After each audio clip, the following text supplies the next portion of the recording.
बनी मुसीबत। गांव माधोपुर में शशि बहन का परिवार रहता था। शशि का एक बेटा, बहू और बेटी थी। पति और बेटा किसान थे जो सुबह खेत में जाते और सारा दिन मेहनत के बाद शाम को घर लौटते। शीला भी घर में रहकर सिलाई का काम करती। शीला की बेटी भी बड़ी समझदार थी। वो घर के काम में माँ का हाथ बटाती। लेकिन बहू का हाल निराला था। वो काम कम और मिन मेक ज्यादा निकालती, जिससे शशि और उसकी बेटी काफी परेशान रहते।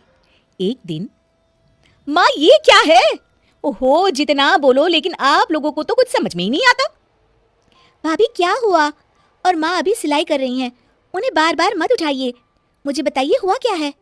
ये देखो सोनम, दूध उबल रहा है और बस गिरने ही वाला है। वो तो शुक्र है कि मैं आ गई, वरना तो बह जाता सारा। अरे पर मैं तो अभी देख कर गई थी और गैस भी धीमी थी। हमेशा दूध सामने खड़े होकर ही उबाल दिलवानी चाहिए, ठीक है ना?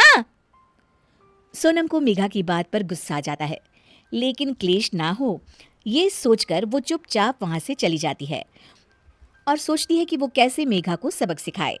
एक दिन मेघा ने कहा, सोनम, अरे ओ सोनम, कहाँ हो? ऐसा कैसे कर सकती हो तुम?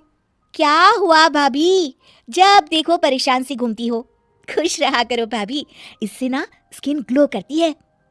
सोनम, फेस तो मेरा वैसे भी ग्लो करता है, देखो। और कितनी गुणी भी हूं मैं। तुम्हें तो शादी करके दूसरे घर जाना है। देखो जरा, देखो अपने कमरे का हाल देखो, सारा संतरे का छिलका जमीन पर फैला है। अरे ससुराल में ऐसे ही रहोगी क्या? भाभी करना ही क्या है, वहीं पड़े पड़े सूख जाएंगे, फिर पीस कर पैक बना लेंगे। आप भी ना भाभी, चिल करो। मेघा गुस्से से वहां से निकल जाती है। हर बात पर मीन मेक करने वाली मेघा एक दिन फिर चिल्लाने लगती है, माँ, अरे माँ सुनो तो जरा।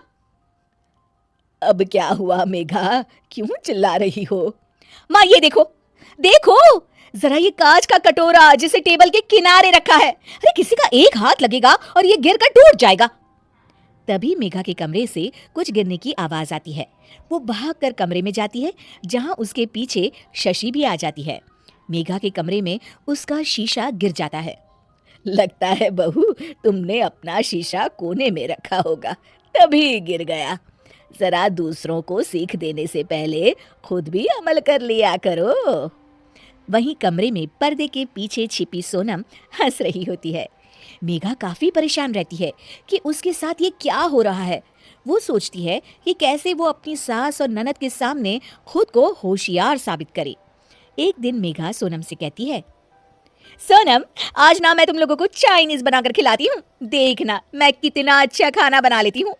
फिर तुम भी ना ससुराल जाकर वैसा ही खाना बनाना और सबका दिल जीत लेना। मेघा किचन में जाती है। घर पर आज सभी मौजूद हैं, तो वो लोग भी मेघा के हाथ के खाने का इंतजार करते हैं। किचन में मेघा ढेर सारा चाउमीन बनाती है और हर किसी की प्लेट में डालकर सबको दे देती है। अचानक उसका पति हिमांशु बोल उठता है, क्या है ये, कितना गंदा बना है, छी। मेघा की शक्ल रोनी सी हो जाती है कि तभी सोनम बोल पड़ती है, ओहो भाभी, ये क्या बनाया है? ऐसा बनाऊंगी मैं ससुराल में जाकर, तो वो लोग तो पक्का मुझे भगा देंगे ऐसा खाना खाकर। पूरा घर हंसने लगता है। तभी मेघा की सास कहती है, कोई बात नहीं बहू, कभी कभी ऐसा हो जाता है, पर हाँ, दूसरों को सीख देने से पहले खुद का सही होना सबसे ज्यादा जरूरी होता है।